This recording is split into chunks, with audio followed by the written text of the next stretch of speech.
Like if you put effort into your craft, you can actually deliver something that's pretty magical. Welcome to Scaling Without Breaking podcast, the show for startup leaders who are done winging it and sick of everything being a bottleneck. Your team's growing, the cracks are showing, and what got you here is officially breaking. Each week, you'll hear raw stories, sharp strategies, and real talk from founders, operators, and advisors who've scaled through chaos and built companies that run without constant firefighting. If you're ready to start leading like a CEO and move beyond just surviving, you're in the right place. Here is your host, Roland Siebelink.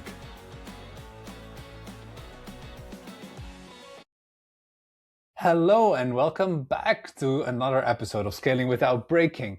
Today's guest, very special to me. I've worked with him for a number of years already. Here we go.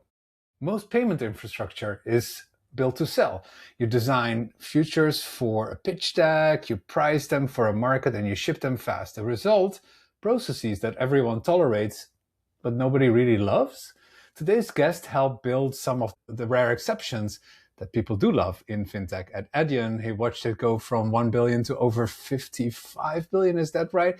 He then went to do it again at TripActions and Nium, and now he's doing it once more at Lithic, where the entire platform was built first for their own use, and then only opened up to others when customers noticed nobody had anything bad to say about them.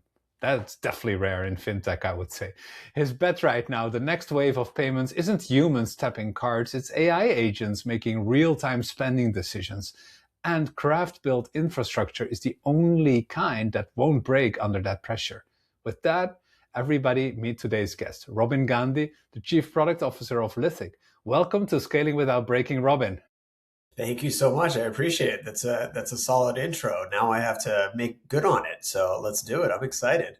Robin, I wanted to hone in on that craft question right away, right? So there's a phrase you used in the prep that really stuck with me. Craft matters in fintech. Most people would say, well, speed matters or distribution or unit economics, but you're saying something entirely different. What do you mean by craft, and why does that give you an edge at Adyen, Nium, Lithic, and other companies you've been at? Yeah, I mean, look, it's not like those other things don't matter because obviously you need to sell your product. So I don't want to discount them completely. But I think what I've found, and this is something that I've found since the days that I was at Adyen, is that actually caring about what you're building and putting energy into doing it the right way really delivers a product that is unmatched in the market. And I think what I've learned is that those detail, like it's easy to say infrastructure in the end just feels like tools. And because they're tools and they're pipes, you just say, okay, well, I just need to move water from this side to the other side of the pipe. So how hard should I even work to make that pipe beautiful and strong? And how much effort should I put into it? Because nobody really cares. In the end, it feels like a commodity. And I think like if you take my days when I was at Adyen, this is like the days when Adyen, Stripe, others were just starting. If you were to ask banks, is there a market in acquiring? This is when Square was also getting started, right? Like, and people would say, no, there's nothing there. Like, there's no money in it. Like, what are you doing trying to go after this commodity? But I think what, at least at that time, what the three of us did, right, between Adyen, Square, and Stripe, we proved that like it matters. Like if you put effort into your craft, if you care about what you're doing, you can actually deliver something that's pretty magical. And I think for like, I'll give like concrete example with Adyen. Like at Adyen, we were just focused on making sure that payments went through, right? Like we were in the business of payments acceptance and nothing else. And what we wanted to do was make it so perfect that no one could ever say that we weren't the best possible platform out there for payment acceptance. And now here I am at Lithic. One of the reasons I joined here is that we had a very similar philosophy. You build things in the right way. And when you do, and you kind of mentioned it in the intro, but like it's one thing it's a strange thing for customers to say, but I hear it constantly, which Hmm. is I don't like my existing vendor, but you are the one processor that I've never heard anyone complain about. Yeah. So what does that look like in practice, Robin? Is that like a team culture you build? Is it the kind of people you hire? Is it process? Is it just being adamant about reaching a higher bar? What is it? How do you manage that? How do you I think, lead? to be honest, I think it is all about culture. I think it comes from the top, right? I think that we had we had that leadership at Adyen. We have that here. I'll tell you at Lithic, both of our founders come from an engineering background. Hmm. They want to do the right thing and do cool stuff, right? Hmm. When they built the issuing platform, you kind of alluded to it before, but we have a consumer brand called Privacy, and that's been running for last 10, 12 years. And they ran into problem. The existing providers that we were using weren't working, and they say, "Oh, let's just build something really cool and let's make sure that it works really well," right? Hmm. And so, but you have to have that culture from the top that's saying, let's build something really cool and let's build something that works because that's what matters, right? I think that that's where, like, if you don't get that from a culture perspective, right, then inherently, like, from the top, it's going to be like more sales driven, or it's going to be more like, how do we what is the, not to say that we don't need to think about the market, but instead of thinking about how we build a great product, it's about how we think about the market. But I wondered also, Lithic is obviously very successful, but there's also this tension perhaps where kind of every startup goes through this, where in the beginning you just sell to fellow startups and you share all the DNA, right? And it's very easy to kind of fulfill their customer requests. But now you're also starting to power Coinstar's consumer card, I believe, right? Bringing on Stearns as a bank partner. Those must be very different, right? How does that change your approach to how you run your product team, what you prioritize, what even changes in the DNA at Lithic, if that's the case? Yeah, I mean, look, you're right. In the early days, most of our customers said, "Wow, you're building really cool stuff. Just tell me all the cool stuff that I need. Right. I'll make it work." And then now, as we're working with larger organizations, they still want to do cool stuff, right? Like, but I think what it means for us is that now we have to package things together, right? Like, right up until now, I've had a lot of great Lego blocks that I say, hey, just like, it's like, if you get a box of 300 different colors of Lego blocks and you go, just have fun. If you're a super creative person, you can do it. Now I have to do a little bit more, right? To say my Lego blocks are great, but here's what you can make with them. Right, right, right. What does that mean in practice? That means that, like, we're running financial card programs, right? And Hmm. so I need to provide them the tools and services to allow them to manage for fraud, for Hmm. customer support, for transaction monitoring. If disputes come in, how do you deal with that, right? So, like, I think the super ambitious ones have just been like, give me your APIs, I plug them in. And now I'm spending a lot of time saying, okay, we have the APIs, but, like, what if somebody wants to tell me, hey, you're an expert at this, and I've heard you built really great things, but you're gonna have to help me out here. Like, Hmm. I think that's where I'm spending a lot of time, and that's where we're gonna evolve, right? To say, in order for us to, like, properly scale this and get past just the super super technically ambitious developer mentality Hmm. customers, how do we take it to that next place? But I think they will all come along, right? Like, Exactly. Now, the moment you start attracting enterprise customers, at least it's what I see. And as you know, I work with many scaling startups, right? What I often see is the moment they started adding real enterprise customers that may not have that deep tech DNA themselves, then the product roadmaps also starts getting pulled in different directions, right? To some degree, it's like, can you stick to your core vision? On the other hand, it's like, well, but I'm a big enterprise customer. I need you to do this for me, right? Sometimes even like highly custom work.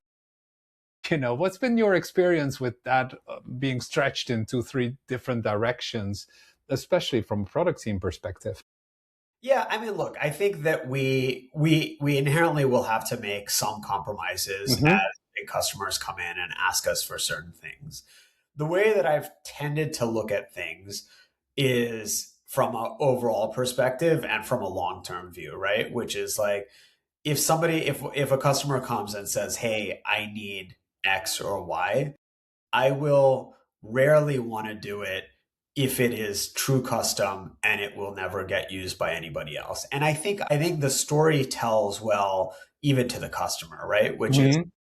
do you really want me to build something super custom that nobody else is going to use? Because that just means that you're now my one outlier that is never going to get, not to say that I'm not going to love you, but you're going to be something that I have to maintain on the side, right? Hmm.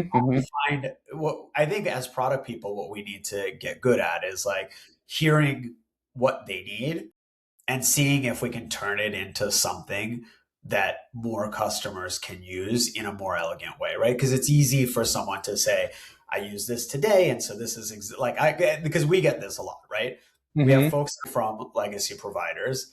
And one of the reasons that I think most programs stay with legacy providers is that they've done a whole bunch of custom stuff, right? And so they're really sticky for them to leave.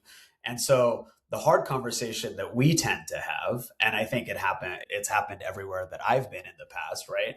The hard conversation that we have is, I know you have all this custom stuff with them, but you're not coming to us because of the custom stuff. You're coming Hmm. to us because we're going to take you to the future.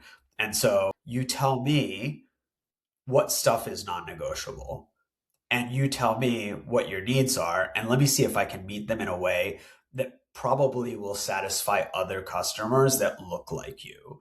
Hmm. So I guess, like, to answer your question, like, I try very hard not to do the highly custom thing, because I don't think it serves anybody well. I mean, but look, this is business, right? Like, I mean, in the end, we need to make money. So, like, I'm not saying that you don't bend those principles here and there. And I know we did this at other places that I've been, but you do it very rarely, and you do it for the largest customers. But in general, you try to get to a place where you're building things for everyone, whether it's today or tomorrow.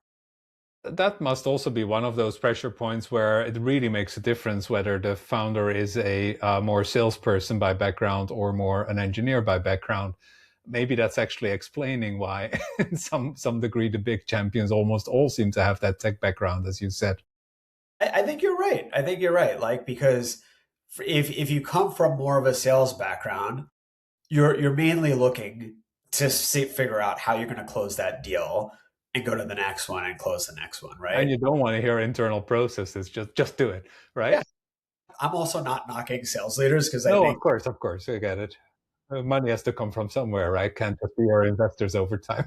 but I do agree with you. I think that, like, if you have leaders that are thinking about, how do I provide the best possible service rather than how do I close the deal, I do Hmm. think that it makes a difference. And inherently, there has to be balance, right? You can't look for perfection, because we're a startup, and we're trying to make a market, right? And so we can't be fully towards perfection on product, but you also can't be on the other side either, right?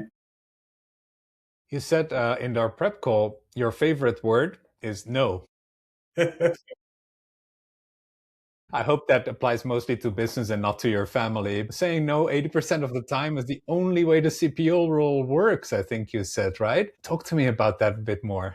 Yeah, look, I think I meant it tongue in cheek a little bit, but, like, I think that the if you're going to build great craft, you do have to make the right decisions, right? And you do have to say, this doesn't make sense, right? This doesn't make sense for us to do right now. This is like one of my favorite phrases, and I get made fun of it all the time, because I will say, this doesn't make any sense. Why would we do this? But I think that having the ability to balance that with, like, also saying, look, we got to make money. Like, how are we going to make money? What are we going to do?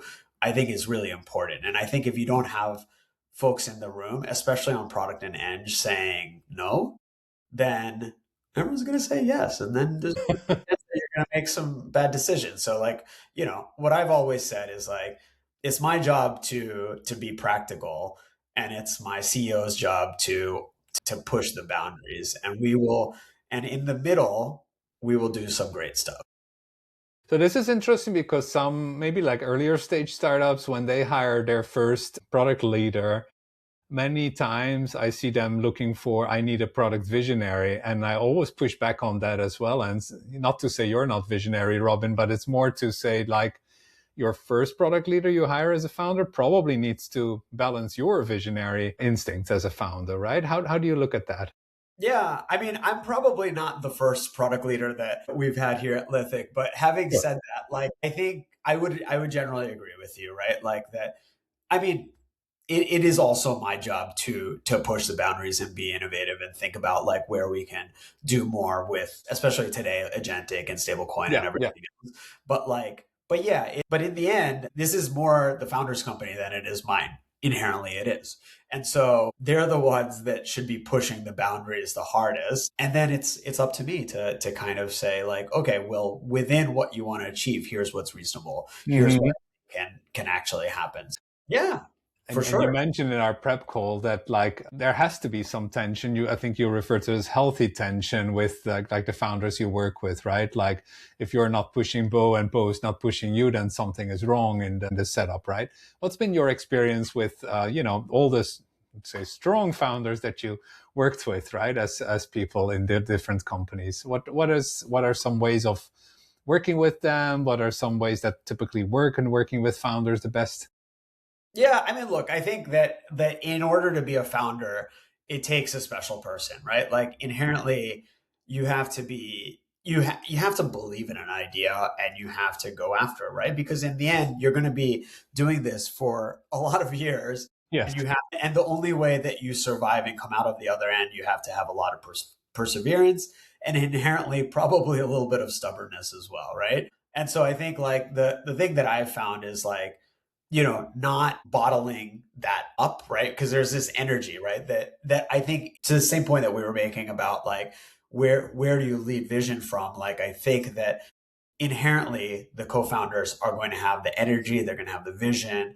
And so you don't want to bottle it up too much, but you need to have the right relationship so that you can say like, yeah, we're going to do that, but here's when we're going to do it, or probably that doesn't make a lot of sense, or here's why we should practically do something slightly differently. So I think like as I've worked with founders, it's about finding that right balance. And sometimes it's easy and sometimes it's hard, right? And I think like what I've really enjoyed in my time here at Lithic is that we are able to find that right balance where we push and pull each other in the right direction without getting frustrated. Because if there, to your point, if there's no tension, then what am I doing here? But I think that as long as the tension is not so strong that Right. everyone hates each other, like that we're in a good spot. And Robin, I want to start talking about your agentic stuff in a minute, but before I also wondered, is it just the tension between you and the founder CEO as a CPO that you're managing mostly, or to what degree does the broader executive team come in play there? I think I'm trying to involve everyone in the Hmm. executive team in the roadmap because what I say is like this is how we make money. I mean, whatever we build is how we make money and it's how we get paid and how we're going to Right, turn right. this into something big. And so like I think it's important to involve the entire leadership team. And so like we have monthly or bi-monthly syncs with pretty much every team to say, what are you hearing? What do you see in the roadmaps that's not working? How can we change things? What can we do to help you? Because I think if you don't do that, then like you kind of then yeah, even if I'm connected at the CEO CTO level, like it's not helpful if I'm not doing the right thing for sales or for marketing or for compliance because like I think every stakeholder is what allows us to kind of grow to where we want to be. But it sounds like it's more managed on a bilateral basis through one-on-ones and maybe team sessions rather than having the full discussion at a leadership team workshop on a quarterly basis. That's more like to seal it off, I guess. We do like yeah, so I would say yeah, the roadmap itself, we try to just keep like commercial, like our head of commercial, and then like also CEO, CTO, and maybe the CFO like in the room, and we just kind of finalize the roadmap, and then we get it out to everyone. Because there's also a point where we have enough inputs that we should just go ahead and move forward with it. I think there's also like, especially in a startup world, you don't want to have analysis paralysis, right? Like Mm. if as long as you're involving a decent portion of the team, I think you should just take the signal as good and move on, I'm sure that the question every product manager or senior product manager has on their mind, but how do you get them to accept that there's limited resources? The age-old question of limited resources. I make a really hard push to make sure that folks understand that. So like when I put the roadmap out, I say, okay, hey, this is the roadmap. Here's how much extra capacity. So I know that things will come up. And so I try to allocate like about 20-25% of the roadmap for things that might pop up. So okay, this is how much you have in your bucket. This is what you can use. If you bring me anything, we're going to figure out if you're taking money out of my bucket or if you're taking stuff out of the roadmap.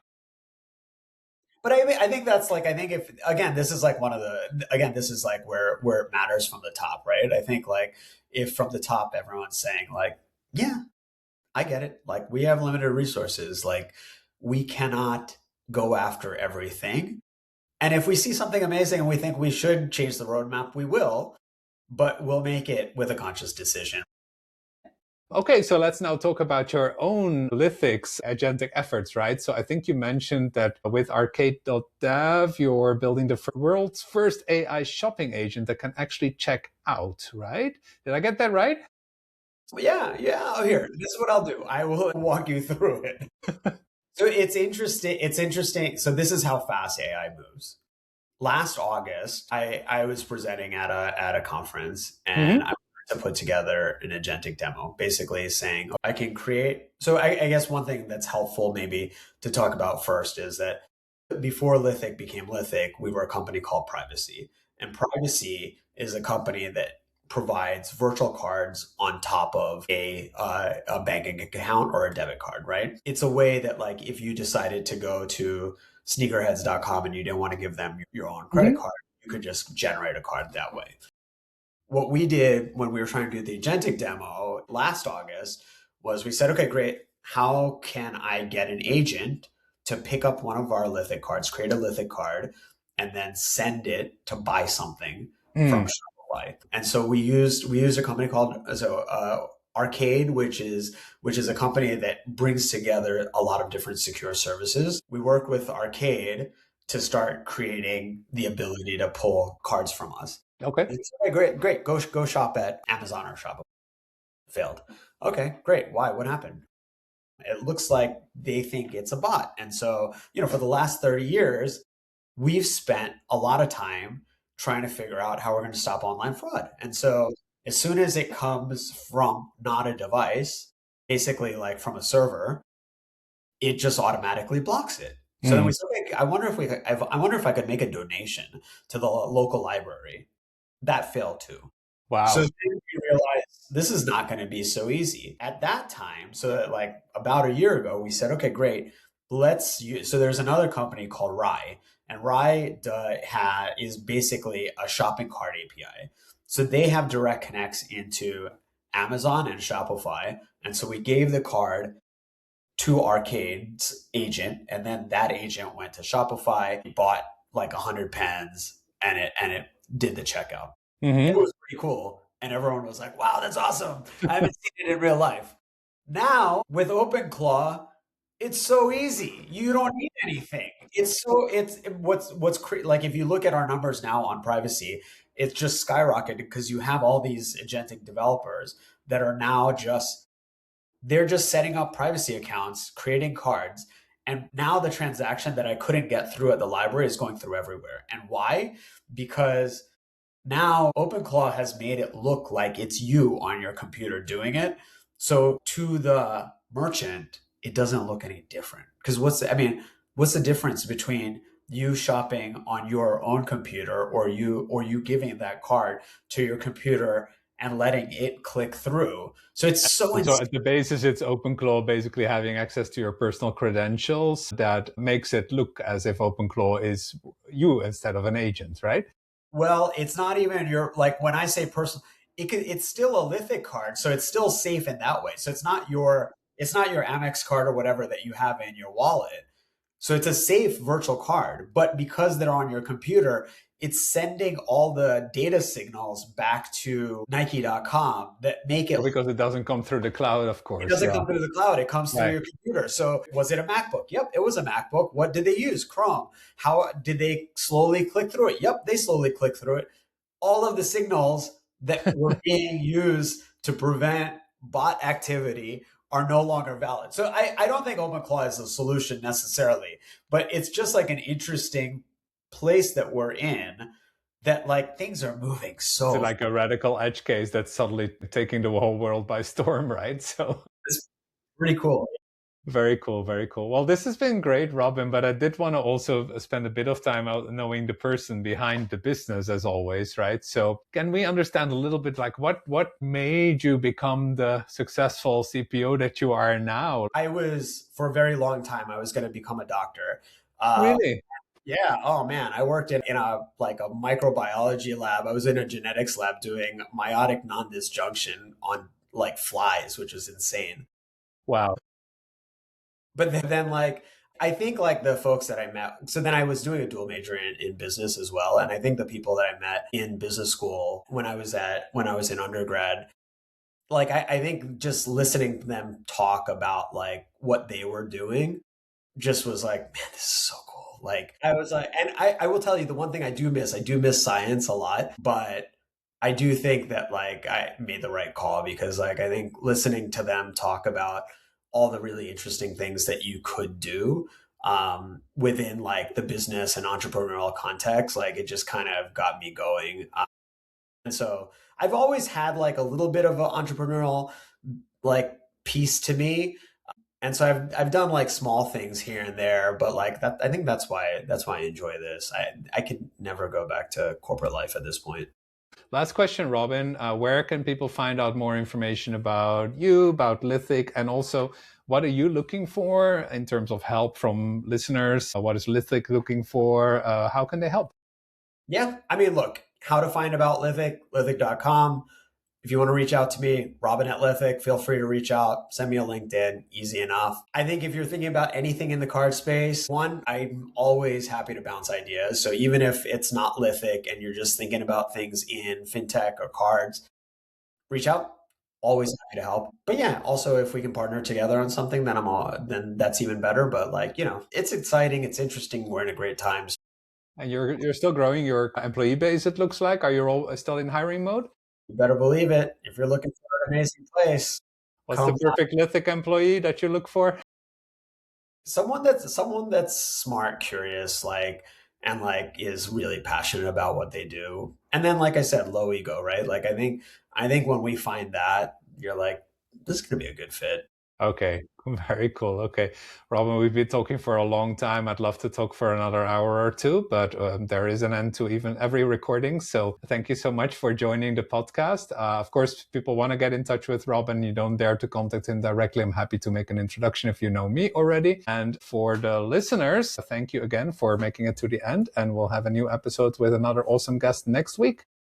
Thank you very much. I appreciate it. The Scaling Without Breaking podcast requires more than a conversation. It takes action, research, and collective wisdom. If today's episode resonated with you, we'd love to hear your insights. Join the conversation and help us shape the future together. We'll be back with more stories, strategies, and real-world solutions that are making a difference for everyone. In the meantime, be sure to subscribe, rate, write a review, and share it with someone you think would benefit from it too. Thanks for listening, and we'll see you on the next episode.